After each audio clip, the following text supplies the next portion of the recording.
এয়া বিধাতাৰ বিধান হিয়ালৰ এই দুনিয়াৰ দিনত সকলো নিজান ৰাতি হলে পাতালেৰি ওলাই আহে ধূৰ্ত মায়াবী মাতাল ইয়াৰ প্ৰতিটো মুহূৰ্ত গুলি আছে লোডে কিন্তু বন্দুকত মোৰ মামৰ নাই হিচাপ মোৰ পাপৰ মই অসুৰ আৰু দানৱ আৰু ধুমুহাতকৈ পাগল গোটেই অঞ্চলত ফেমাছ কেলা মোৰে তাতে যা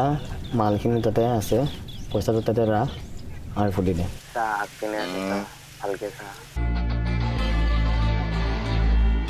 প্ৰতিটো চুবুৰী কিশোৰীয়াকি ধুবুৰী বিয়পিছে বৰ বিষ কাজিয়া মাৰপিট সৰু সৰু কথাতে ঘটি গৈছে কাণ্ড সকলো সতৰু ইয়াত নাই কোনো বান্ধৱ ৰীতি নীতি ধোৱা চামাত মজা আছে মদ ভাঙত পুলিচ আছে উৰি চোৰে ললে চান্স কৰি দিন দুপৰত চুৰি নামিলে তই বুজিবি কিমান গভীৰ এই মাদকতাৰ পুখুৰী বাক ইয়াত কাইটিয়া বতাহ ইয়াত পাগল বাছ বিচাৰ নাই কিয়া মগজুবোৰ পাতল কোনে কৰে মেৰামতি কোনে ধৰে নাঙল কোনে ভাঙে শিকলি বিভেদৰ